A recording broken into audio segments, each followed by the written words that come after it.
अब मां तत्व है, देवी प्रपन्नार्थ हरे प्रसीद प्रसीद मातर जगतोखिलस्य प्रसीद विश्वेश्वरी पाहि विश्वम त्वमीश्वरी देवी चराचरस्य। तुम ही चराचर हो, तुम ही सबकी ईश्वरी हो, तुम ही से सब प्रकट हुए। ठीक समझ में आ गया? तो तत्व रूपी मां है ना। अब गणेश जी आओ, तो जब गणेश जी की बात पढ़ोगे तो सब कुछ गणेश जी है। तुम ब्रह्म, तुम रुद्र, तुम सब कुछ गणेश जी हैं और सर्वव्यापी गणेश जी हैं। तो ये सिद्ध होना चाहिए कि तुम सर्वव्यापी तत्व की उपासना कर रहे हो, वही परमात्मा माना जाएगा। अब शिव जी में आ जाओ, वही सब कुछ है। शिव पुराण उठा के देखो। अब राम जी में आ जाओ, वही सब कुछ है। कृष्ण जी में सब। तो हमारे प्रभु ने भाव के अनुसार उपासनाएं व्यक्ति की, जैसे कोई भगवान को दोस्त मानना चाहता है, कोई भगवान को पिता मानना चाहता है, कोई भगवान को मां मानना चाहता है, कोई भगवान को भगवान मानना चाहता है, कोई भगवान को भगवान न मानकर अपना पुत्र मानना चाहता है। जैसे भाव करो वैसे ही भगवान आपको प्राप्त। हमारे भगवान में ये सुविधा है, जैसे जैसे चाहो आप वैसे। आप भगवान से दोस्ती कर लो, भगवान को आप स्तुति करो, और आप भगवान को चाहे कटुवचन बोलो, जैसे जैसे तुम्हारा संबंध जोड़ना चाहो वैसे जोड़ लो, पर परिणाम उसका अलग अलग है। हाँ, तो हमारे भगवान में, हमारे धर्म में ये विशेषता है कि जिस भाव से चाहो आप भगवान को जप सकते हो, भज सकते हो और प्राप्त कर सकते हो। और जिस भाव से भजोगे वो सर्वव्यापी होगा। यहां तक जैसे गुरु, तो अब देखो गुरुदेव के लिए देखो, देवी के लिए बताया, राम जी के लिए बताया, सिया राम में सब जगह यानी चराचर जगत। ऐसे गुरु के लिए अखंड मंडल आकारम व्याप्तमेन चराचरम तत्पदम दर्शितमेन तस्मै श्री गुरुवे नमः। जब तत्व हम उसे ही मानेंगे जो सर्वव्यापी होगा, सर्वशक्ति संपन्न होगा। तो इसीलिए जिस पुराण को देखो वही सबसे श्रेष्ठ माना जाता है, क्योंकि वही श्रेष्ठ तत्व मां बना है, वही शिव बना हुआ है, वही राम बना हुआ है, वही कृष्ण बना हुआ है, वही सब रूपों में कोई दूसरा तत्व हो। तो अब ये जो लड़ते हैं ना, ये अज्ञानी जीव हैं, इनको ज्ञान नहीं है। जिसे तुम मां मान के भज रहे हो, उसे वो पिता मान के भज रहा है, उसे वो प्रभु मान के भज रहा है, वो उसे पुत्र मान के भज रहा है, वही है। तो आप कह सकते हो मां पुत्र कैसे हो सकती है, ईश्वर पुत्र कैसे हो सकता है? तो ये तुम्हारी सोच है ना, तुम्हारी सोच में इतनी दम नहीं है। तुम मां की सोच में मिलाओ, तब आप देखोगे तुम ईश्वरी देवी चराचरस्य। चर अचर रूप वही सब बनी हुई है, वही मां जो शक्ति है ना, वही चर अचर रूप बनी हुई। और दूसरे शब्दों में या देवी सर्वभूतेषु बुद्धि रूपेण संस्थिता नमस्तस्यै नमस्तस्यै नमस्तस्यै नमः। अब सबकी बुद्धि के रूप में वही विराजमान है। और अगर आप श्री राम जी को देखो तो जड़ चेतन जग जीव जत सकल राम मैं जानी। आप कृष्ण रूप में देखो तो वासुदेव सर्वमिति, सब कुछ वासुदेव है। ब्रह्म रूप से देखो तो सर्वम खलमिदम ब्रह्म ने नास्ति किंचन। वो एक ही तत्व के अनंत नाम, अनंत रूप, अनंत लीला है। हरि अनंत, हरि कथा अनंत। समझ में आ रही बच्चा जी? पर मतलब सृष्टि की फिर उत्पत्ति जो है वो अलग अलग हुई, अपने से हुई, अलग अलग नहीं हुई। ये तुम्हें भ्रम है। ये सृष्टि का बाहरी स्वरूप जब आप पढ़ते हो तो अलग अलग आपको दिखाई देता है। बाहरी में हम आपको एक ही करके दिखाते हैं। सबसे पहले भगवान, ये बाहरी रूप है, अंतर रूप नहीं, अंतर रूप दूसरा है। सबसे पहले भगवान, भगवान अपने आप से ही जल प्रकट करके वो अपने ही स्वरूप शेष रूप में आप ही भगवान नारायण के रूप में शयन करते हैं। समझ में आ गया? जल भी भगवान, शेष भी भगवान, नारायण भी भगवान। योग निद्रा में शयन करते हैं और अपने स्वरूप काल को छूट दे देते हैं। इस काल माने समय, समय आने पर हमें जगा देना। एक समय है, समय प्रकट हुआ, भगवान ने इच्छा प्रकट की, क्षोभ जिसे कहते हैं, इच्छा रूपी क्षोभ प्रकट हुआ। तत्काल त्रिगुणमयी माया प्रकट हो गई, सतोगुण रजोगुण तमोगुण। और त्रिगुणमयी माया से एक कमल प्रकट हुआ, नाभि, जिसमें ब्रह्मा की भ्रकुटी से रुद्र, और ब्रह्मा और रुद्र से संपूर्ण सृष्टि का विस्तार। आप पढ़ करके देखो, यह बाहरी। अब ज्ञान से, जब ज्ञान की आंतरिक सृष्टि की बात आती है तो ब्रह्म मूल प्रकृति, मूल प्रकृति से त्रिगुणात्मिका प्रकृति, त्रिगुणात्मिका प्रकृति से महातत्व, महातत्व से अहंकार, अहंकार से त्रिगुण अहंकार, त्रिगुण अहंकार से पूरी सृष्टि प्रकट हो गई। अब जब समिटेगी तो मूल में ब्रह्म ही है ना, ऐसे समिटती है, ऐसे ऐसे आती है और ऐसे समिट जाती है। तो एक था, एक ही है, एक ही रहेगा। तो बहुत कहां है बच्चा? समझ में आ रही है आपको? अगर बाहरी रूप से देखो तो वही ब्रह्मा बन गए, वही रुद्र बन गए, वही पूरा संसार बन गए। ब्रह्मा के पास कोई सामग्री थी क्या सृष्टि बनाने की? नहीं ना। तो ब्रह्मा ही तो अपने संकल्प से, भगवान के संकल्प से ब्रह्मा, और ब्रह्मा के संकल्प से सारी सृष्टि प्रकट हो गई। तो है मूल में कौन? भगवान ही तो है ना। अब एको हम बहुश्यामा उपनिषद कहता, मैं एक बहुत रूपों में हो जाऊं तो हो गए बहुत रूपों में। यहां द्वैत है ही नहीं, केवल ये सब अज्ञान में लड़ाई झगड़ा, हमारा पंथ तुम्हारा पंथ, हमारा ग्रंथ तुम्हारा ग्रंथ, इसी में लड़ाई झगड़ा हो रहा अज्ञान में।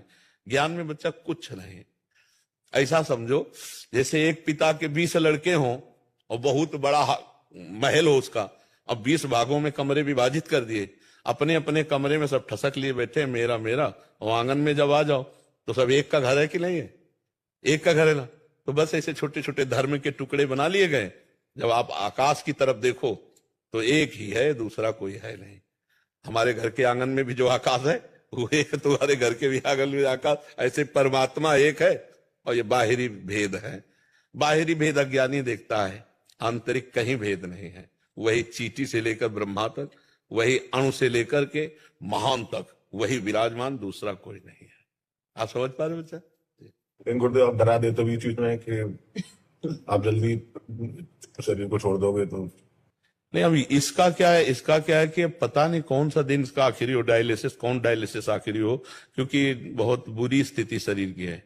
ये तो भगवान की कृपा से चल रहा है। हम प्रभु से इतना मनाते हैं कि जैसे 10 बजे यहां से निकले तुरंत सब आ जाए, बुखार जो कष्ट होना हो, और रात्रि के 1 बजे के बाद सब बंद हो जाना चाहिए। हमारी दिनचर्या चलनी चाहिए। तो भगवान की कृपा से ऐसा होता है, दिनचर्या चल जाती। अब मान लो 18 वर्ष तो हो ही गए, किडनी खराब हुई, चल रहा है, अब कितना चलेगा और कितना चलेगा? और भगवान का हो तो और चला दे, उन्हीं के चलाने से है। तो अगर पक्के हो जाओगे ना तो हमारी बातें जीवन भर आपको साथ देंगी, शरीर भले साथ न दे। रानी गिर पाए गुरु जी आप जी। हम चाहते हैं कि जल्दी ये जो कमियां हैं दूर हो जाएं और आपसे दीक्षा भी मिल जाए। पर वो मतलब अब ये सब भगवान के हाथ की बात है, कल रहा जाए कि लड़ा जाए, हमारे क्या किसी को भी पता नहीं ला। हमारा तो बिल्कुल सर्टिफिकेट बना हुआ है। अब दोनों किडनी फेल, फेल का मतलब एकदम फेल है, मतलब एकदम फेल, कोई किसी भी तरह उनमें जान नहीं रह गई, वो तो डायलिसिस से चल रहा है। तो इसलिए खूब नाम जप करो और हमारी बातों को पकड़ लो। हमारा शरीर रहे ना रहे, हमारी बातें तुम्हारा साथ देंगी, है नहीं? प्रगट रूप में भी आपको थोड़ा चाहता हूँ ज्यादा दिन तक, प्रगट रूप में भी आपको ज्यादा दिन तक। हाँ, वैसे प्रगट रूप में होने पर तो है ही है। पर अब इसको ये हमारे बस की तो है लेला। भगवान भी आए तो अपने राइट टाइम पे ही गए। 125 वर्ष का समय लेके आए तो 125 वर्ष में अंतर्ध्यान हो गए। बड़े बड़े गुरुजन जो सर्व सामर्थ्यशाली थे अपने समय से ही चले गए, उनको जितना समय था समय पूरा किया चले गए। अब और कौन नहीं चाहता कि हमको अपने गुरुजनों का सानिध्य मिले, पर यही है कि ये भगवान का खेल है, वो जितने दिन रखना चाहते, इसलिए वो लाभ ले लो जो लेना चाहिए वर्तमान में। आगे ये तो चाह सबको होती है, हम भी चाहते हैं कि हमारे संत जन गुरुजन बने रहें। जैसे स्वामी राम सुखदास जी जब अंतर्ध्यान हुए तो रोना आया बहुत जोर से कि हमारे भारत के लिए, हमारे साधकों के लिए जो उनके अंदर पीड़ा थी कि साधक समझें, भारतीय समझे कि उनका सनातन क्या है, उनका धर्म क्या है, उनका जीवन क्या है। तो ऐसे संत जब केवल साधकों के लिए पूरा जीवन, तो जब वो अंतर्ध्यान हुए तो बड़ा रोना आया। पर वो नियम है इस संसार का, जितने दिन रहना है उतने दिन ही रहना है, फिर यहां से तो जाना है। तो पता नहीं भगवान कितने दिन रखे, ये भी हो सकता है। स्वस्थ शरीर का वो चले जाए और बीमार का वो बने रहे वर्षों, ये भी उनका खेल। हमको डॉक्टर ने कहा था कि बहुत वो 2.5 साल 5 साल जियोगे आप, और आपकी किडनी ऐसे खराब हो रही। 18 साल तो हो गए, डॉक्टर पता नहीं है कि नहीं। और अभी देखो भगवान चलावे तो कहा ऐसे 20 वर्ष चलता रहे। ऐसे ऐसे हैं कितने डायलिसिस वाले हैं ऐसे कि 25-25 साल से डायलिसिस हो रहा है। तो ऐसे हैं, तो भगवान का चलाना चाहे तो 20-25 साल चला दें, और उनका कहा हो तो सामना मिले राधे श्याम हो जाए। बड़ा खेल विचित्र है, इसीलिए खूब भजन करना चाहिए। गुरु जी आपको कुछ हुआ तो हम लोग क्या होगा फिर? नहीं, भगवान सब संभालते हैं, भगवान सब संभालते हैं। कुछ भी होता है प्रॉब्लम तो एकांतिक सुन लेते हैं। कुछ लाइक आप जैसे बताते हो कि सोहनी लगा देते हैं डेली, सुनने से ज्ञान में सोहनी, वो सोहनी लगाने वाला ही आप साधकों को तो बल मिलता ही है संभाषण से। भगवान का ऐसा नहीं हो सकता जैसे हम लोग थोड़ी प्रार्थना करते, श्री आपका कष्ट थोड़े आप लोगों को दे रहे आप। नहीं, ऐसा कोल काहू के सुख दुख कर दाता और निज कृत कर्म भोग सुन भ्राता। अपने कर्म का भोग भोगना ही पड़ता है जीव को, ये भगवान का खेल। हाँ, हम तुम्हारे ले सकते हैं, तुम हमारे नहीं ले सकते, ये बात है। जब जैसे शिष्य को देखा जाए कि बहुत पीड़ा में है तो वो जान भी नहीं पाएगा, उसके प्रारब्ध भोग लेकर के भोग लेंगे। लेकिन गुरुजन अपने कभी प्रारब्ध किसी शिष्य को नहीं दे सकते। क्योंकि वो ऐसा नहीं कर सकते, कभी आज तक ऐसा नहीं आया। शिष्य कोई महान बलशाली ऐसा गुरु का प्रतापी भजनानंदी ऐसा जो, वो बात अलग कि चोरी चोरी गुरु के प्रारब्ध को घसीटने की चेष्टा करे, नहीं तो गुरुदेव इतने कृपाल, जैसे माँ वो स्वयं कष्ट सह सकती, अपने बच्चों को कष्ट नहीं दे सकती, ऐसे हर संत, जैसे हमसे कहा गया कि हमारी किडनी ले लो, नहीं भाई, तुम्हारा पेट फाड़ के और हमारे में लगाया जाए तो हम ऐसा जीवन नहीं जीना चाहते। हमारी श्री जी अगर जिलाना है तो इसी से जिला देंगे, इसी से चला रहे हैं। देखो हमारे में बिल्कुल दम नहीं है, लेकिन हम आपसे बात कर, थोड़ा हमको अभी टाइट कर दो, ऐसे कोई प्रश्न करो तो अभी हम ऐसे दहाड़ने लगेंगे कि तुम्हारी आवाज नहीं खुलेगी, आवाज अभी आप मतलब कोई ऐसा विपरीत बात हो जाए जो धर्म के विरुद्ध, तो अभी आप देखोगे हम दहाड़ने लगेंगे एकदम, बिल्कुल आपको नहीं लगेगा किडनी फेल है, क्योंकि वो परमात्मा सामर्थ्य है। तो अगर वो चाहें तो वो 25 वर्ष जिला सकते हैं। जैसे इस समय अवस्था 55 की होगी, 55-56 ऐसी अवस्था होगी। तो एक महात्मा ने हमको कहा था, अचल बिहार में जब थे तो बहुत शरीर में कष्ट था, बर्तन मांज रहे थे श्री जी को स्नान कराने, तो ऐसे आए, गोरे से एकदम पतले से महात्मा थे, हमने कभी उनको नहीं देखा, वो शायद भागवती की थे। तो उनका, ए महात्मा उदास क्यों हो? हम ऐसे देखा, प्रणाम, नजदीक आए, हमसे पूछे उदास क्यों हो? कहा उदास क्या, हमारी किडनी खराब है, हमारे समय पीड़ा होती रहती है। तो उन्होंने कहा, ए उदास मत हो, 80 साल तो नहीं मरेगा। उन्होंने कहा था कि तो 80 वर्ष का होके ही मरेगा, ऐसे नहीं मरेगा। अरे हम कहा महाराज जी क्यों मजाक करते हो, डॉक्टर ने कहा 2-2.5 साल पास देख लेना। और फिर हमें दिखाई नहीं दिए वृंदावन में, ना पहले कभी दिखाई दिए थे ना बाद में दिखाई दिए थे। और लगभग उनके मिलने के बाद, मान लो हमारी किडनी फेल हुई थी, उसी के 1-2 वर्ष के अंतर में मिले थे, इतना समय हो गया, तो हो सकता है 10-20 साल उनकी वाणी सत्य करने के लिए घसीट जाए ऐसे। वो अलौकिक महात्मा थे। उन्होंने यही कहा था कि अरे तू चिंता क्या करता है, 80 वर्ष की अवस्था तक नहीं मरेगा। तो 56 है, 57, 58, 59, 60, अभी तो 24। तो भगवान के लिए क्या दुर्लभ है उनके लिए क्या दुर्लभ? कहो ऐसा ही हो। और भाई कहो, एक होता है कि किसी को उदास से भाव से हटाने के लिए भी बोला जाता है, तो अगर ऐसा होगा तो बात अलग है। और अगर ऐसा है कि वो सत्य बोले ले आए थे, तब तो अभी तो 24 वर्ष है, वो कहते 80 साल के बरोगे। निरंजन दास जी, ये आप कह रहे हैं कि साधना करने में कभी कभी लगता है कि और करें, लेकिन कभी कभी मन में बहुत सारी बातें आ जाने के कारण भजन नहीं हो पाता। ऐसी परिस्थिति में महाराज जी मार्ग देखो, वैराग्य के मार्ग में मन की बातों की उपेक्षा की जाती है। जैसे कोई पागल आदमी खड़ा हमसे बात कर रहा हो, हमें पता है पागल है, तो उसकी बात नहीं सुनेंगे ना, उसकी बात ध्यान नहीं देंगे। आप अपने पागल मन की बात ध्यान क्यों देते हैं? आप मन थोड़ी हैं। सत्संग डट के सुनो तो फिर विवेक जागृत हो जाए। आप साक्षी हैं मन के, कभी ऐसा जानते हैं? आप मन के अंतःकरण के साक्षी हैं। आप साक्षी भाव जानते हैं? शायद नहीं। अगर जानते होते तो ये प्रश्न ना होता। साक्षी भाव से मतलब मन को आप देख रहे हैं ना, हमारी बात को पकड़ो तो सुन। आपने मन को देखा कि वो गलत बातें, बहुत प्रपंच की बातें, संसार की बातें प्रकट करता है। वो आपका ही नहीं, सबका मन प्रकट करता है, क्योंकि अनंत जन्मों में बहुत सी हमारी बातें मन ने पकड़ रखी हैं। अब जब हम भजन में बैठते हैं तो भजन उनको हटाता है, मन को निर्मल करता है। तो मन की जो जितनी भी गंदी अच्छी बातें हैं वो सब निकलती हैं। और जब निकलती हैं तब साधक ये देख कर घबरा जाता है। उसको लगता है आ रहे हैं, आ नहीं रहे, वो जा रहे हैं। वो जो भी अच्छा या बुरा आपके सामने पेश करता है, आप साक्षी मात्र रहें और अपना भजन बढ़ाते चले जाएं, वो सब नष्ट होता चला जाएगा। अब आपको अभी गुरु कृपा से साक्षी भाव आया नहीं है, इसीलिए आप उसमें डगमगा जाते हैं, इसीलिए आप उससे प्रभावित हो जाते हैं। और अगर आप साक्षी भाव में रहें तो फिर साक्षी भाव को मतलब जैसे हम रोड के किनारे बैठे हैं, अब अच्छे आदमी आ रहे हैं, बुरे आदमी आ रहे हैं, हमसे कोई मतलब नहीं। अब जिस आदमी से आपने बातचीत कर ली, चाहे राग पूर्वक या द्वेष पूर्वक, वो खड़ा हो जाएगा। ऐसे जिस वृत्ति में आपने अपना चित्त जोड़ दिया, अच्छी वृत्ति आ रही या बुरी वृत्ति आ रही, वही वृत्ति आपके ऊपर संस्कार रूप बनकर हावी हो जाएगी। नहीं तो पूरा वो फेंक रहा है, खत्म हो रही। मन निर्मल हो रहा है, निर्मल मन ही भगवत प्राप्ति करता है ना। तो जब हम नाम जप करते हैं, मंत्र जप करते हैं, तो वो मन निर्मल होता है, तो गंदगी जितनी होती है उसकी भागती है। विघ्न बना क्यों आते स्वामी जी? विघ्न बाधा बहुत आए थे भजन ध्यान में। कोई विघ्न बाधा नहीं, आप हमें बताओ क्या विघ्न बाधा है? बहुत तरह से टेंशन आ जाता है, कोई टेंशन आ जाता है, कोई तरह से बात नहीं, क्या टेंशन? हमको वही तो बताओ, बाबा जी की टेंशन क्या है आप हमें बताओ, हम अभी आपको बताएं टेंशन क्या है, आप बताओ। जैसे बहुत तरह के आदमी आते हैं, बहुत तरह संगति होता है ना। तो ये हमको पक्का करने आते हैं ना। आदमी आया गाली दिया तो हम पक्के हो रहे हैं, चुपचाप मुस्कुरा दिए। आया प्रणाम किया तो हम स्वीकार नहीं करते हैं। मान और अपमान दोनों में सम। कहीं में टेंशन हो जाता है, इसी में टेंशन हो जाता है। कमजोरी आपकी है ना, तो इसको ठीक करो ना। विवेक, इसीलिए देखो सत्संग के द्वारा विवेक होता है। बिनु सत्संग विवेक न होई, राम कृपा बिनु सुलभ न सोई। बिना सत्संग के ज्ञान नहीं होता। अगर अभी ज्ञान आ जाए तो कोई टेंशन नहीं। मानो जैसे कोई आदमी हमारी निंदा कर रहा है, या कोई आदमी आके हमारे भजन में विक्षेप डाल रहा है, वो हमको पक्का कर रहा है। हमको विक्षेप में भी भजन करना है और निंदा करने वाले के प्रति भगवत भाव करना है।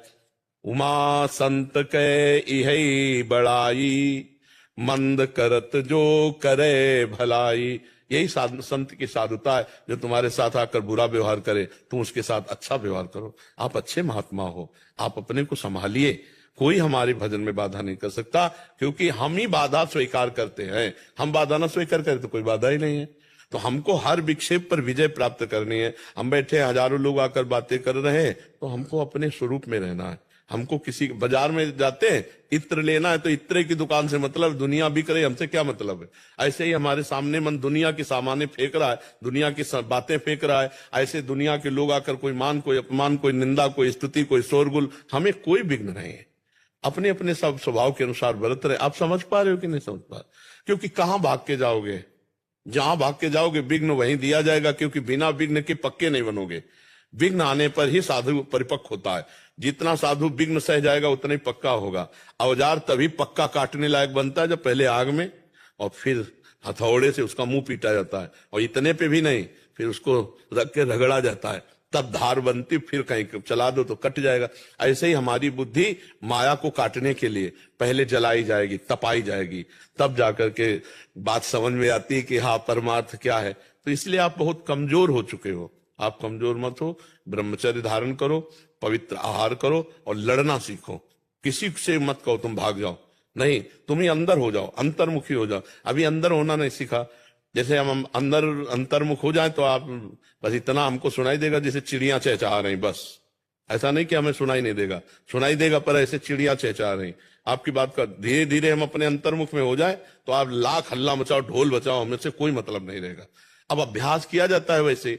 सर्वात्मना न विशिजेत बहिरेंद्रियाणी। अब जितने विघ्न है वो सब बाहर हैं और हम अंदर आप बैठ जाते हैं गुफा के अंदर, अपने अंदर जाके, और वहां शुरू करते हैं राधा राधा राधा। कोई विघ्न नहीं वहां।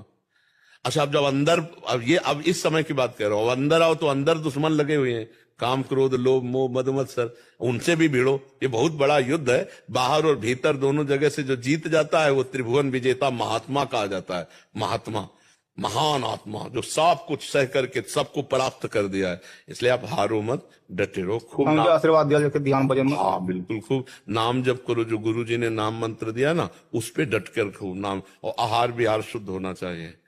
भोजन शुद्ध है, भोजन बनता बनता वैसी में करते हम लोग। हाँ, कोई नशा वशा तो नहीं करते। हाँ, नशा न करना, क्योंकि कलयुग है आजकल। जो है साधु महात्मा, पूरे महाराज जो है चाय तभी मना कर दिया है, चाय तभी नहीं पीता है। चाय भी नहीं पीता। हाँ कोई बात, क्या बात, बहुत अच्छी बात। तभी आप आए हो उस परमार्थ जानने के लिए। महाराज वो मुझे वो समझ पूरे पक्के संत थे वो। जी जी, तो आप पक्के संत बनो। 8 नंबर नाम है वृंदावन में जो ना अखिल भारतीय सत्संग हुआ था, हमारे गुरु भाई साहब आए थे, आपको प्रश्न पूछे तब। हाँ, नहीं, खूब आनंद से भजन में लगो। भजन ना, इस आश्रम को संभाल लेना, हृदय को, तो सब बड़े आश्रम जीत गए। कुटिया भी नहीं है, इसको संभाल लिया तो विश्व विजयी महात्मा है, वो परमहंस है, वो बादशाहों का बादशाह है। जो यहाँ के आश्रम को संभाल लिया ना, वो बादशाह का बादशाह है। मोह चाह काम लोभ इनको मिटा दिया, फिर क्या कहना है। चाह मिटी, चिंता मिटी, मनुआ बेपरवाह, और जिनको कछु न चाहिए वे साहन के साह। महात्मा बादशाह का बादशाह होता है। इसलिए मस्त रहो, खूब नाम जप करो। विश्वभूषण जी उड़ीसा से। श्री राधा वल्लभ जी। जय श्री राधे महाराज जी, आपके चरणों में कोटि कोटि प्रणाम। महाराज जी, गुरु किसको बनाना चाहिए? जो प्रभु से साक्षात्कार किया हो, या फिर उन्हें जो एक पुरातन गुरु परंपरा से जुड़े हैं और प्रभु के आराधना करते हुए नाम जप कर रहे हैं?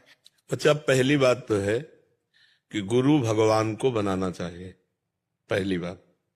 अब भगवान से प्रार्थना करनी चाहिए कि प्रगट रूप में हमें अगर गुरुदेव की जरूरत है तो आप हमें पहुंचा दो या आप मिल जाओ, क्योंकि कोई व्यक्ति मनुष्य गुरु नहीं होता है, कोई साधक गुरु नहीं होता है।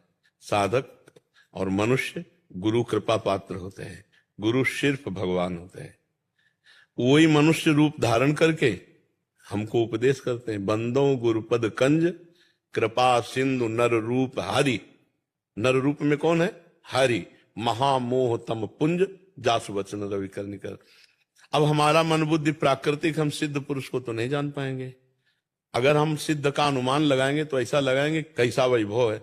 अरे बोले बड़े संत हैं, रुपया देख के, वैभव देख करके, प्रभाव देख करके आप क्या देख पाए? माया ही तो देख पाए ना, तो आप गुरु को कैसे पहचानोगे? गुरु को तो भगवान जानते हैं, क्योंकि वही गुरु बनते हैं।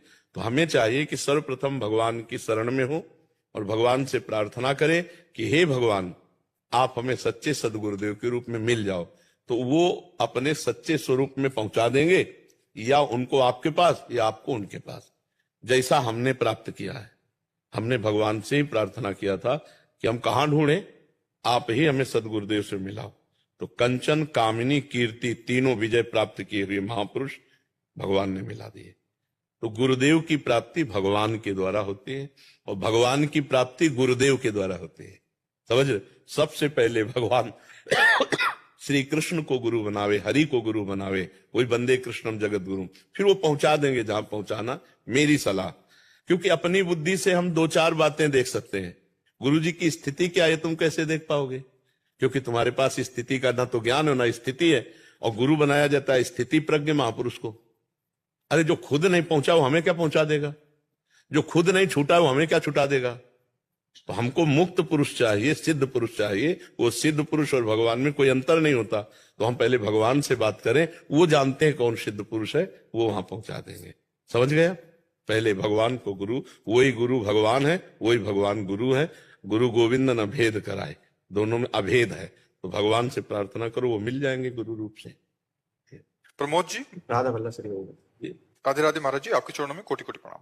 महाराज जी, जब हमारा शरीर हमारे स्वरूप से अलग है तो इस शरीर की किसी गलती से हमारा भजन क्यों रुकता है? क्योंकि आप इसे अपना माने हुए हैं ना, इसे आप अपना माने, आप अलग नहीं माने हुए हैं। अलग मान लो तो अनंत जन्मों का हिसाब किताब अभी सब खत्म हो जाए। आप अलग नहीं माने हुए हैं, इसमें चतुराई नहीं चलेगी। अवश्य में भोक्तव्यम कृतम कर्म शुभाशुभम।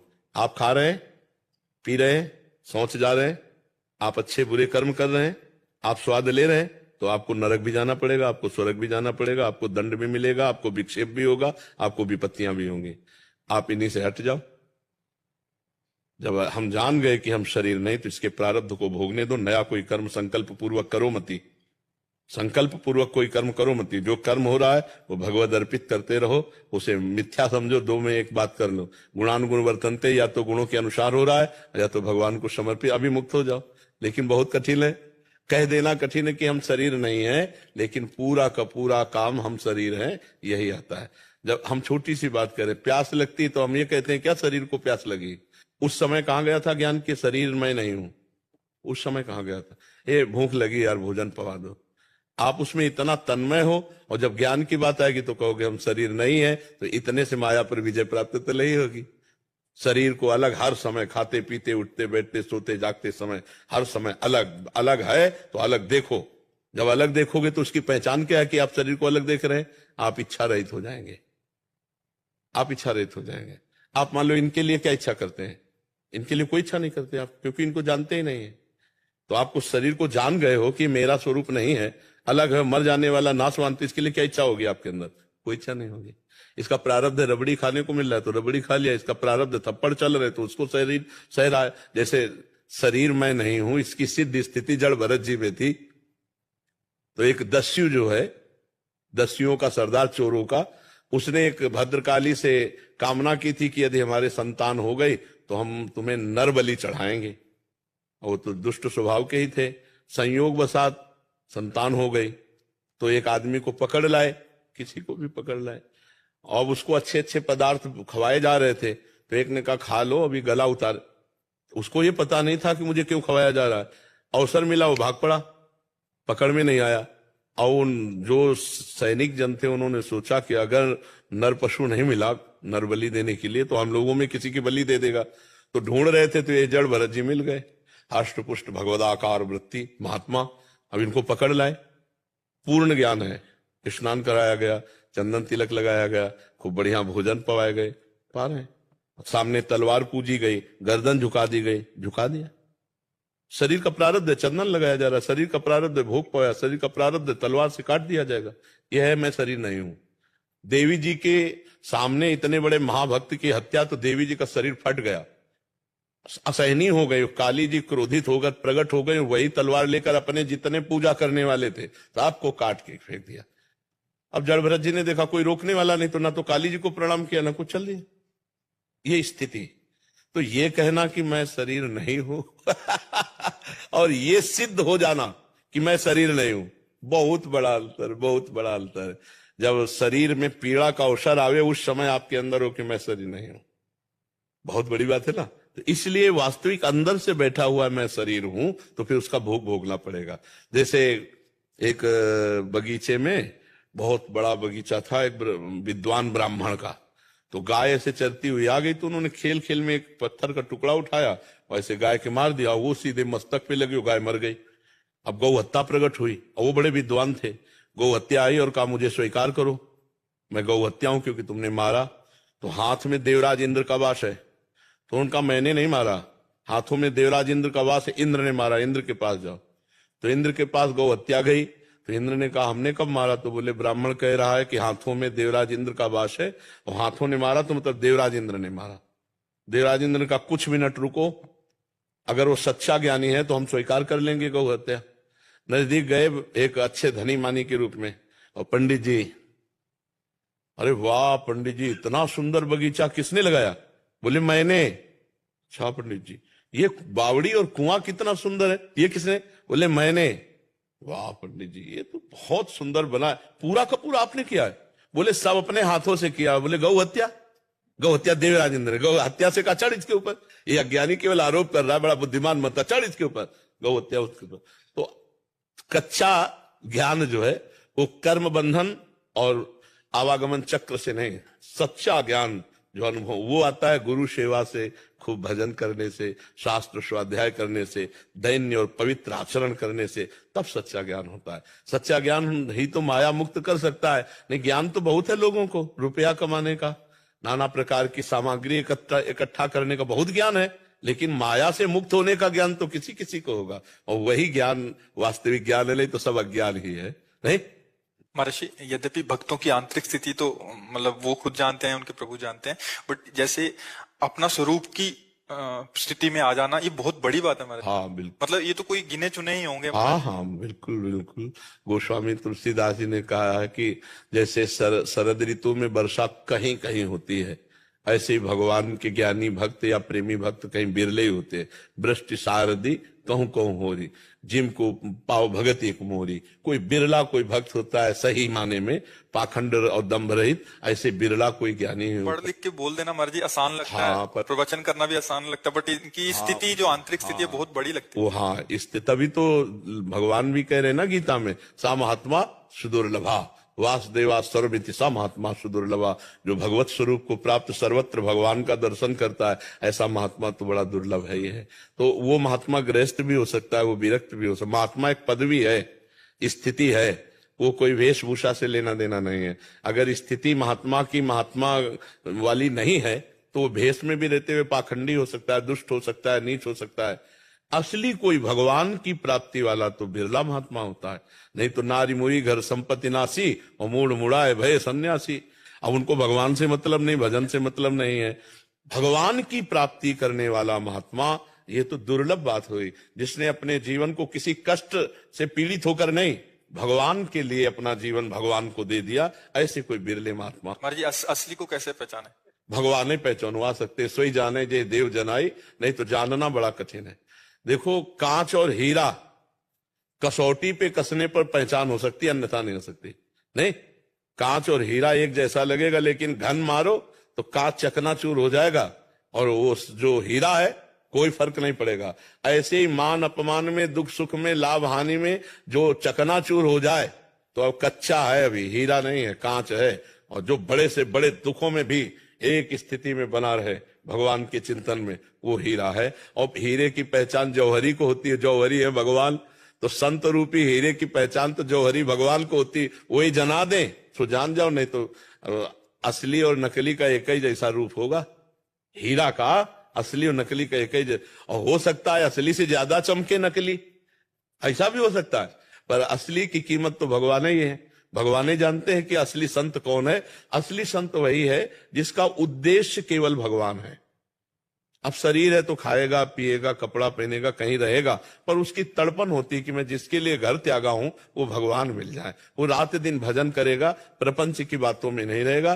पर अब कौन भजन करता है ये भी कैसे जाना जा सके। जैसे एक भजन होता है माला से, कोई काउंटर लिए माला लिए तो आप जानोगे भजन कर रहा है। अब क्या जानोगे भजन हो रहा है। तो भगवान ही बता दे कि असली कौन है तो जाला जा सकता है, अन्यथा नहीं जाला जा सकता है। करमवीर जी आगरा से। गुरुदेव आपके चरणों में साष्टांग प्रणाम। गुरुदेव अभी पिछले साल फौज से सेवानिवृत्त लेकर आया हूँ। सोचा था अब आराम से सुबह सो के उठूंगा और अपनी जिंदगी मौत से जीऊंगा, पर 6-7 महीने पहले आपकी गिरफ्त में आ गया और आपको अपना गुरु मान लिया। आपकी कृपा से श्री जी के चरणों की तरफ बढ़ने की कोशिश कर रहा हूँ, पर अभी अंदर बहुत कमियां देख रहा हूँ। अभी गुरुदेव मन में बहुत डर लग गया है कि जल्दी से कमियां दूर नहीं हुई तो क्या होगा, कैसे होगा। ये बहुत कृपा है आपके ऊपर। सच्ची पूछो तो राष्ट्र सेवा का फल मिला। नहीं ये जो अंदर भावना कि अब मौज मस्ती करेंगे, ये कोई जीवन नहीं है। मनुष्य जीवन इसके लिए नहीं मिला। मनुष्य जीवन मिला लड़ने के लिए। पूरा जीवन लड़ो और विजय प्राप्त करो। देखो अब आपकी असली लड़ाई शुरू हुई है। काम क्रोध लोभ मोह मद मत्सर। बाहर के शत्रुओं को तो गोली से आप गिरा सकते हो, लेकिन अपने शत्रुओं को गोली नहीं मार सकते। काम को क्रोध को लोभ को मोह को इच्छाओं को आप अपने नहीं मार, और इच्छाओं को नहीं मारा तो उनके गुलाम हो कि नहीं, विचार करो। अभी आप स्वतंत्र नहीं हुए। स्वतंत्र तब माने जाओगे जब काम क्रोध लोभ मोह मद मत्सर इनको रौंद डालो, इंद्रियां मन तुम्हारे अधीन हो, तब तुम स्वतंत्र हुए। तब आप स्वतंत्र अपने इस देश के स्वतंत्र, अभी स्वतंत्र नहीं इस देश के, इस देश के गुलाम हो आप। मन के गुलाम, इंद्रियों के गुलाम, काम के गुलाम, क्रोध के गुलाम, लोभ के गुलाम, मोह के अहंकार के गुलाम है कि नहीं। आप देखो विचार कर। इससे जब तक हम मुक्त नहीं होंगे तब तक मानव देह का लक्ष्य हम नहीं प्राप्त कर पाए। इसलिए बड़े भाग्यशाली हो जो सत्संग सुनने को मिला। अब खूब नाम जप करो। और दूसरी बात, डरो मत। थोड़ा डरना तो अच्छा है, पर ज्यादा डर जाने में फिर घबराहट में साधना भी नहीं होगी। अगर हम अभी राधा बोल रहे हैं और अभी हमारे प्राण निकल गए तो अभी भगवत प्राप्ति हो जाएगी। हम कमजोर हैं, हमारे अंदर सारे विकार हैं, पर अभी हम राधा राधा राधा बोल रहे हैं तो उसको भगवत प्राप्ति हो जाएगी। जैसे घोर वैश्यागामी व्यभिचारी था ना अजामिल, और अपने पुत्र को पुकारा नारायण, और अंतिम समय था तो भगवत प्राप्ति हो गई ना। तो इसीलिए हम कहते हैं हर समय राधा राधा राधा राधा कहो। तो जिस समय आपका प्राण छूटेगा अगर राधा निकल गया तो भगवत प्राप्ति हो गई। तो आप चिंता मत करो, और नाम जब करोगे तो आप धीरे धीरे ठीक होते चले जाओगे, अंदर से ठीक होते चले जाओगे। और कई बजे उठते हो सुबह? कभी जल्दी उठ जाता हूँ गुरुदेव, कभी थोड़ा सा। नहीं वैसे कई बजे लगभग? कभी 4 बजे भी उठ जाता हूँ, कभी 5 बजे, कभी 7 बजे। नहीं वैसे एक नियम बना लो। आज हमसे मिलन हुआ है तो एक नियम बना लो, अलार्म लगा लो घंटी का, 4 बजे उठ जाया करो। आप 4 बजे उठते हो और हम 12 बजे उठते हैं और 8 बजे शयन करते हैं। 8 बजे शयन करते हैं, 9 10 11 12, 12 से 1 बजे तक बैठना, और इसके बाद फिर शौच स्नान और 2 बजे रोड पे आ जाना। और अभी देखो हमारी ड्यूटी चल रही, ये 9:30 10 बजे तक ड्यूटी चलेगी हमारी, फिर जाके कुछ प्रसाद पाना। तो आपको तो शरीर स्वस्थ है भगवान ने दिए। तो अगर आप 10 बजे सो जाओ तो 11 12 1 2 3 4 6 घंटे होते हैं। 6 घंटे बहुत सोना होता है। क्यों? 4 बजे का नियम ले लो। और इसके बाद जो है बैठकर भजन की मत सोचो, टहलते हुए भजन नहीं, सो जाओगे। फिर बैठकर भजन होने तो घड़ी में देखो 6 बज गए 7 बज गए, ऐसे होता है। अभ्यास लगे ला तो जहां बढ़िया आप चद्दर ओढ़ करके जहां ऐसे बैठे ला तो बैठे बैठे सो जाओगे। तो टहले, थोड़ा व्यायाम करे, थोड़ा उसे व्यायाम करना चाहिए। करते तो नहीं हो आप, नहीं कर रहे तो आप फिर ये शरीर बेकार हो जाएगा। अब जैसे आपका शरीर जो है ना, इसको व्यायाम की जरूरत है। तो थोड़ा थोड़ा अभ्यास कीजिए और 2-4 किलोमीटर दौड़िए। आप आर्मी में रहे हो, अगर दौड़ भाग नहीं करेंगे तो आपका शरीर गड़बड़ हो जाएगा। आप अपनी वही फौज वाली सिस्टम रखिए शरीर के लिए। 2-4 किलोमीटर तो दौड़िए सुबह, आप देखिए फिर कैसा, जब शरीर स्वस्थ रहेगा ना, ताजी हवा, तो भजन में भी मन लगेगा। और सत्संग सुनिए और हर समय नाम जप का अभ्यास। जब दौड़ रहे हैं तो उस समय भी अंदर राधा राधा राधा राधा राधा राधा राधा। ठीक है, ठाकुर जी घर में विराजमान है कि नहीं? हाँ, तो उनकी सेवा कीजिए, समय समय पर उनको भोग लगाइए, उनकी आरती कीजिए, उनको पद सुनाइए, उनको भागवत सुनाइए, रामायण सुनाइए। सुनाते हो कुछ? पद नहीं सुनाता हूँ, लेकिन रामायण सुनाते हो? भोग लगाता हूँ। लेकिन थोड़ा तो सुनाओ उनको, उनकी कथा सुनाओ उन्हीं को। तो जैसे राजा महाराजा के सामने उसका जस गावे ना, तो वो प्रसन्न होकर के, तो ऐसे वो प्रसन्न हो जाएंगे हम पर उनका यश सुनाए। भागवत के 1 अध्याय रोज सुनाओ, रामायण की 10-5 चौपाइयां सुना दो, क्रम बाय क्रम ऐसे नियम बना लो, नियम पूर्वक जीवन व्यतीत करो। भगवान ने जब तुमको पेंशन दे दी है, नहीं, और अगर अपना काम चलाना चाहे तो नमक रोटी से चैन से खा पी के आराम से जिया जा सकता है। आखिरकार मरना तो है ही, तो अब हमको वो कमाई करनी चाहिए जो मरने के बाद हमारे साथ चले। यहाँ तो सब यही रह जाएगी। तो इसलिए नाम जप करो, 1 अध्याय भागवत का सुनाओ ठाकुर जी को, थोड़ी देर रामायण सुनाओ, चाहे 2 भाग में, सुबह भागवत सुना दिया, शाम का रामायण सुना दिया, और नाम जप करो और अच्छे कार्य करो और मेहनत करो। बैठो मत, चाहे ना कुछ हो तो 2-4 बीघा खेती खरीद लो, थोड़ा उनसे मेहनत करो, खेती तो होगी। हाँ, जरूर करो। ये आलस से प्रमाद, ये शरीर तुम नहीं हो भैया, इसको ज्यादा भी मोटापा बढ़ा लोगे तो उठना बैठना परेशानी कर देगा। ये तुम नहीं हो, इसको और कसो। अब अगली बार आओ तो कम से कम 5 किलो वजन कम करके आओ, ठीक है? हाँ, स्वस्थ रहो। आर्मी का आदमी वैसे ही दिखाई देना चाहिए बूढ़ा होने तक। जय हिंद बोले तो बिल्कुल लगे कि अब भारत का सैनिक रहा है। तो थोड़ा व्यायाम भी करो, ठीक है? पता लगा महाराज जी 2-3 साल में पहुंचे 5 किलो कम करने में। हाँ, नहीं, 5 किलो कम करना ज्यादा नहीं है। अगर ये उचित भोजन करें तो हम वैसे 1-2 महीना का चांस रखते हैं कि 1-2 महीना में आ जाना चाहिए। तो 2 महीना में 5 किलो कम हो जाएगा।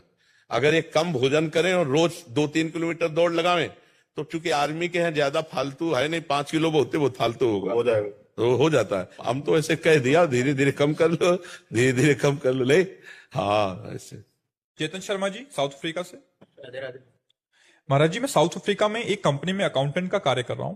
वहां मैं अकेला रहने के कारण तथा सही गलत का ज्ञान न होने के कारण मुझ में अहंकार की भावना आ गई है, जिसके कारण जाने अनजाने में मेरे माता पिता का अपमान कर देता हूं। मेरे माता पिता ने आपको गुरु रूप में स्वीकार किया हुआ है। उन्होंने आपकी वीडियो मेरे पास भेजे, जिन्हें सुनकर मेरे द्वारा किए गए माता पिता के अपमान को सोच सोचकर अभी ग्लानि सी हो रही है, जिससे मेरा मन अस्थिर है। महाराज जी, अरे वो तो प्रायश्चित हो गया। जैसे हृदय में जलन हुई ना, तो वो पाप कट गया। अगर अभी माता पिता उपस्थित हैं तो उनकी सेवा कैसे भी बने अब कर लो, अब चूक ना करो। वो भगवान है, मातृदेव हो, पितृदेव हो। हम आपको अपने पिता की बात बता रहे हैं। हमारे पिता जिस दिन हम भागे उसके 3 दिन बाद हमको पकड़ा गया। खोजबीन सब शुरू हुई तो 3 दिन बाद पकड़ा गया कि गोरा लड़का है, वहां जंगल में देवी के मंदिर में रह रहा है। तो पहले बड़े भाई आए तो उनको तो कठोर शब्दों से कह के, बहुत विवेक प्रवीण था, बचपन में भी बहुत विवेक प्रवीण था। मतलब प्रवीण ना होता तो संसार की यात्रा काटते हुए भगवान ऐसे कैसे लाते। तो जब पिताजी आए तब हम मिल गए, क्योंकि वो एक कठोर स्वभाव के और बहुत धर्मात्मा पुरुष थे। उनकी हम आंखों में कभी आंसू नहीं देखा। बहुत ही दृढ़, सर्दी गर्मी भूख प्यास सब बर्दाश्त करके संतों की सेवा करना, गरज से एकदम किसान आदमी ऐसे। तो जब वो आए तो हमारे मन में आया कि मारेंगे अगर हम आंख खोलेंगे, बात करेंगे तो उत्तर हमारा मानेंगे नहीं है, और इनकी हम अवहेलना कर नहीं सकते। तो आंख मूंद के बैठ गए। जो ही देखा पिताजी आ रहे सो आंख मूंद के बैठ। वो नजदीक आए अपने स्वभावश, उठ खड़ा हो, नहीं खड़े हुए। खड़ा हो, नहीं खड़े। तीसरी बार का आप खड़ा हो जा, तो हमें लगा डंडा पड़ेगा चौथी बार। तो खड़े हो गए, बच्चे ही थे, खड़े हो गए। तो चाचा जी वगैरह उनको बड़े भैया कहते थे, तो हम भी पिताजी नहीं कहते थे, हम भी बड़े भैया कहते थे। तो हम कहा बड़े भैया आपसे एक प्रार्थना करें। उनका बताओ। हम कहा ये जिंदगी भगवान के नाम है, आप चाहे काट डालो ना घर जाएंगे ना आपकी बात मानेंगे। तो हम उनकी कृपा की बात बता रहे। तो एकदम चैप्टर बदल गया। जैसे भगवान की कृपा ना, तो उनका सच्ची, हम कहा आपसे सच्ची बात कह रहे हैं। घर नहीं जाओगे वरना, कभी जिंदगी में ब्याह नहीं करोगे वरना। बोले खड़े हो जाओ, खड़े हो गए। ऐसे छाती से लगाया, कहा राम राम राम, 3 बार ऐसे छाती से राम राम राम ऐसे कहा। तो कहा जाओ, अगर ऊसर में भी बैठोगे तो फूलों की वर्षा होगी। जाओ, जिंदगी में कभी तुम्हारा कोई बाल बांका नहीं कर सकता। पर एक बात ध्यान रखना, अगर आप बाबा जी बनते में उत्पत्ति का विवरण अलग अलग क्यों होता है? इसमें रुचि विशेषता है। अब जैसे किसी ने मातृभाव की विशेषता है तो वो माँ की उपासना करेगा। और जब माँ की उपासना करेगा तो जब तक सर्वव्यापी सर्वसमर्थ सर्वेश्वर नहीं होगा तब तक वो भगवान या तत्व नहीं माना जाएगा। जो सर्वव्यापी हो, सर्वत्र हो और सर्वशक्तिमान हो वही तत्व माना जाएगा, नहीं तो नहीं माना जाएगा। तो अब माँ तत्व है। देवी प्रपन्नार्थ हरे प्रसीद प्रसीद मातर जगतोखिलस्य प्रसीद विश्वेश्वरी पाहि विश्वम त्वमीश्वरी देवी चराचरस्य। तुम ही चराचर हो, तुम ही सबकी ईश्वरी हो, तुम ही से सब प्रकट हुए। ठीक समझ में आ गया? तो तत्व रूपी माँ है ना। अब गणेश जी आओ, तो जब गणेश जी की बात पढ़ोगे तो सब कुछ गणेश जी है। तुम ब्रह्म, तुम रुद्र, तुम सब कुछ गणेश जी हैं और सर्वव्यापी गणेश जी हैं। तो ये सिद्ध होना चाहिए कि तुम सर्वव्यापी तत्व की उपासना कर रहे हो, वही परमात्मा माना जाएगा। अब शिव जी में आ जाओ, वही सब कुछ है। शिव पुराण उठा के देखो। अब राम जी में आ जाओ, वही सब कुछ है। कृष्ण जी में सब। तो हमारे प्रभु ने भाव